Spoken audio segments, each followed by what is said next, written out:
Okay, Carly, so Massachusetts? How the heck did you get here to Texas? I know, it's been a journey. My husband is originally from Texas, so we met in college. We went to school in Massachusetts, and he always wanted to make his way back. To Texas, okay. Yeah. And then you said, before all the cameras came on, that you lived in New York for some time. Yeah, so my background is in traditional fashion, so I lived and worked in New York City for a while and worked for some large fashion retailers in the city, and miss it so much. Loved the city, loved the energy. I'm so jealous right now. So is your business is here in Fort Worth? Yes, we're right off of Magnolia Avenue. Great. What do you think about the Fort Worth entrepreneurship scene? I love it. I love Fort Worth. When I found out that we were going to be moving here, I wasn't sure how I'd feel about Texas, but it's been such a great community, a great place to start a business, a great place to raise our kids.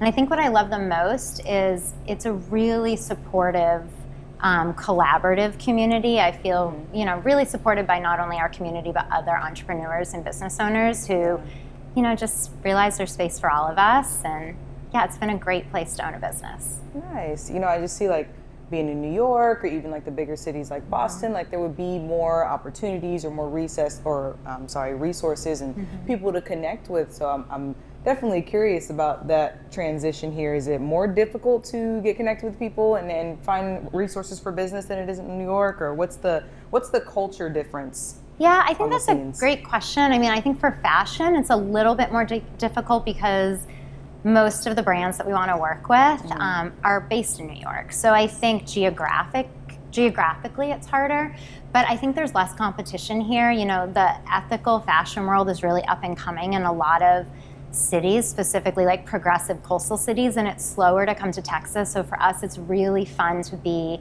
on the forefront of introducing this other side of fashion and responsible consumerism and social entrepreneurism in a community where it hasn't quite flourished yet. So we're just really excited to be a part of that here, whereas we'd be much of the same in cities like New York or Boston. Okay.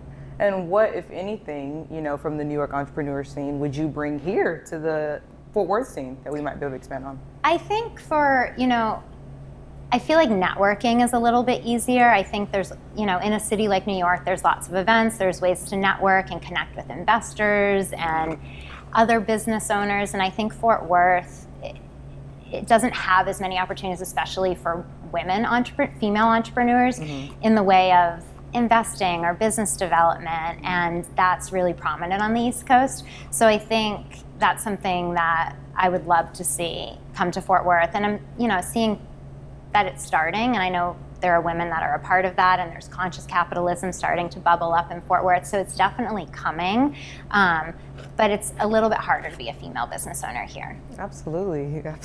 Yeah. That is my aspiration right now. I'm trying to put the pieces in play. Yeah. What kind of advice would you give, to someone like myself that's a student of business, or, anybody that's interested in entrepreneurship, especially from the female perspective? What kind of tips can you?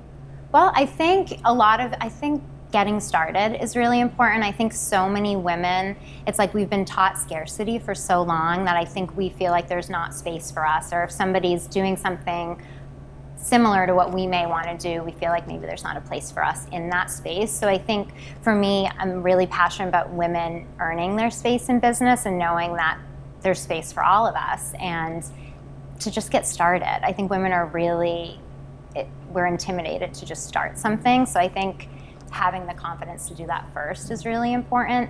And I think women tend to be perfectionists, so we think we have to know everything before we get started. And when I started Tribe Alive, I had no idea what I was doing, and I just researched as much as I could and rallied people around me and Googled lots of things and just learned as I went. But I was really passionate and driven and ended up succeeding. But I did it not knowing at all how to start or how to do it. I just got started. I love that. I'm a eternal get ready to get readier. Yeah, I think a lot of people are. Yeah. I like it. Okay, so you have been in business for how long, you said? 4 years, and coming up in October. Yeah. Okay, so you made it past the threshold, almost past the threshold. Yeah. Where they say you're no more. Everyone says 5 years. Uh-huh. Yep. So I'm just waiting for that.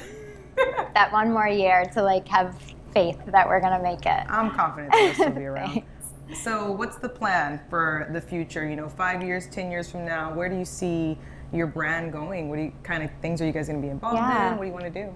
Well, we were just e-commerce, and recently we've launched a new storefront on Magnolia Avenue. So that was really our biggest goal that we achieved this past year, is just being more accessible to customers and telling our story and having a place where people can really come and see our goods in person.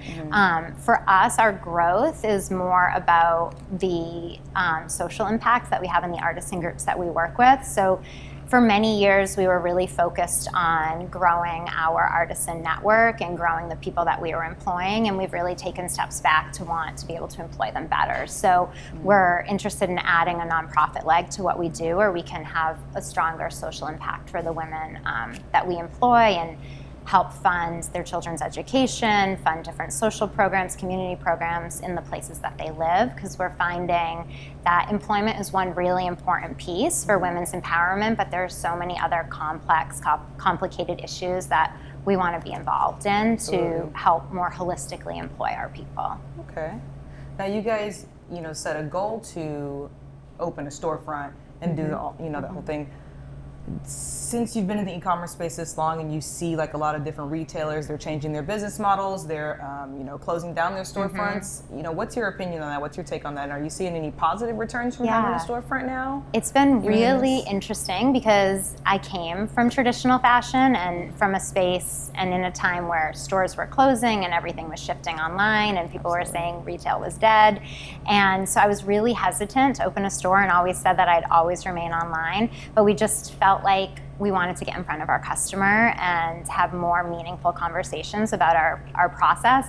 And what's been really crazy is we've only been open since May, and our store is outperforming online, which has been something we didn't expect at all.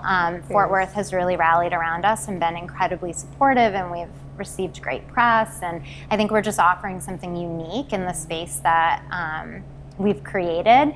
So we actually, from a growth perspective, are looking into opening other spaces and other stores. I love that. You were like, I know you guys are shutting down, but we're going to open one right here. Yeah. I love that. I know. Okay. Well, Carley, thank you for giving us your take on entrepreneurship as a new native. Yeah. We really appreciate you coming out. Thank you so much. Thank Appreciate you. being here.